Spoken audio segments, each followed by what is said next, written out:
Good evening. Welcome to Mitv Primetime News. I am Jumoke Michaels. In the news tonight, President Buhari hits governors tampering with council funds.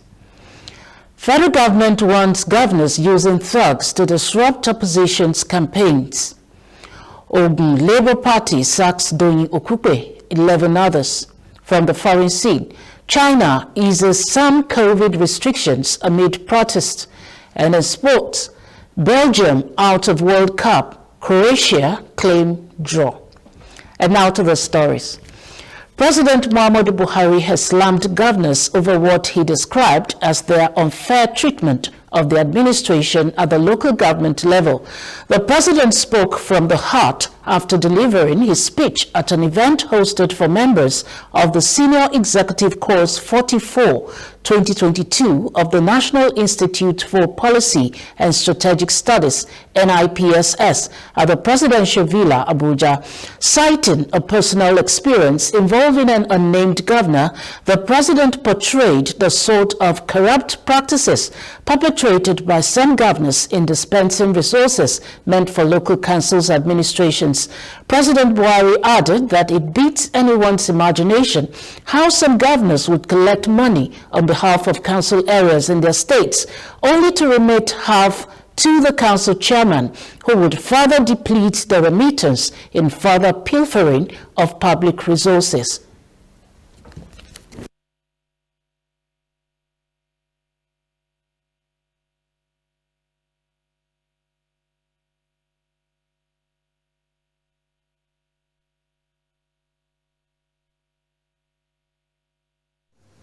The treatment of local governments. What they did, this is my personal experience.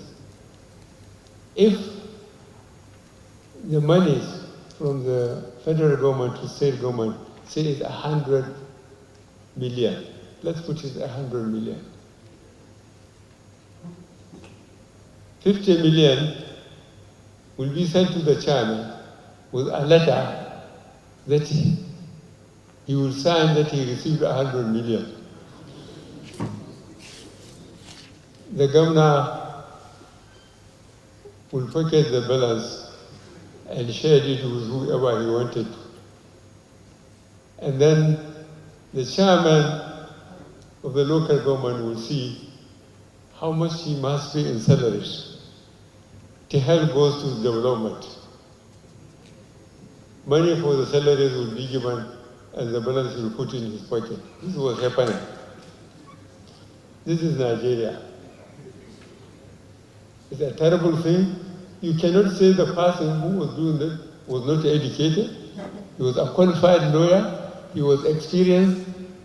Yet he participated in this type of corruption. So it's a matter of conscience, whichever level we find ourselves, that you need us to sit here with all the sacrifices the country is making by putting you through institutions and getting you ready to lead. The fundamental thing is personal.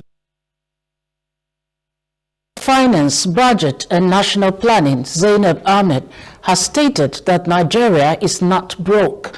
She noted that the country continues to disburse funds to the three tiers of government from the Federation Accounts Allocation Committee, FAAC. Ahmed said the federal government has since 2015 disbursed 5.04 trillion naira to state governments.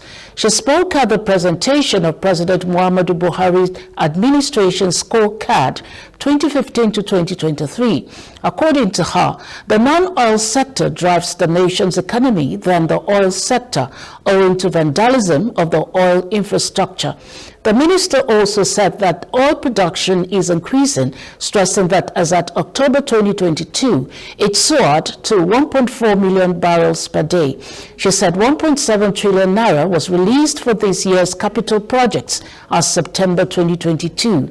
The minister said Nigeria has not in any way defaulted in its domestic and foreign debt repayments. According to her, the country is not opting for debt relief.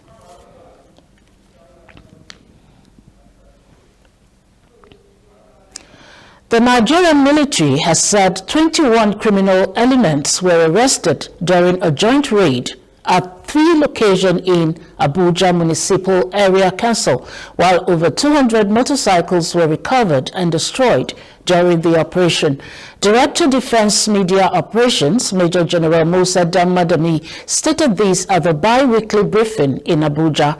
Correspondent Marian Enekamo reports that as the Nigerian military and other security continue to tighten security in and around the FCT, especially as fears has been expressed since the release of security advisory by the U.S. embassies and others, warning their citizens. The Nigerian military, however, over time assured the residents of the FCT of their safety.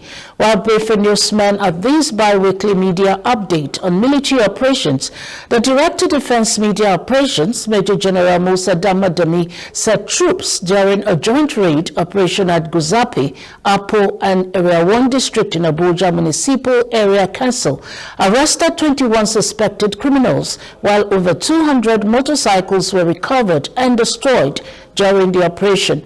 On troops' operation in the northeast, the director said the sustained onslaught against insurgents continue to witness the mass surrender of the fighters and their family members, while several others were neutralized in action. On 23rd November 2022, military troops in conjunction with the Nigerian police personnel arrested a suspected criminal at Apo Mechanic Village in Abuja Municipal Area Council in possession of one AK-47 rifle and a pistol concealed in a bag inside his vehicle. Also, troops in conjunction with other security agencies conducted joint raid operation in Gusape, Apo, Area 1 district in Abuja Metropolitan Area Council, and during the operation, 21 suspected criminals were arrested, while over 200 motorcycles were recovered and destroyed during the operation. Troops of the Joint Task Force Operation Delta Safe has sustained kinetic operations geared towards sustaining a conducive environment for economic activities to strive and deny criminal elements the opportunity to carry out illegal oil theft activities in Delta, Bayelsa, and Rivers State, respectively. Cumulatively, between 17th November to 1st December 2022, the land and maritime component of Operation Delta Safe in the conduct of Operation Octopus Grip discovered and destroyed 81 illegal refining sites, 254 storage tanks, 173 cooking ovens, 118 dugout pits, and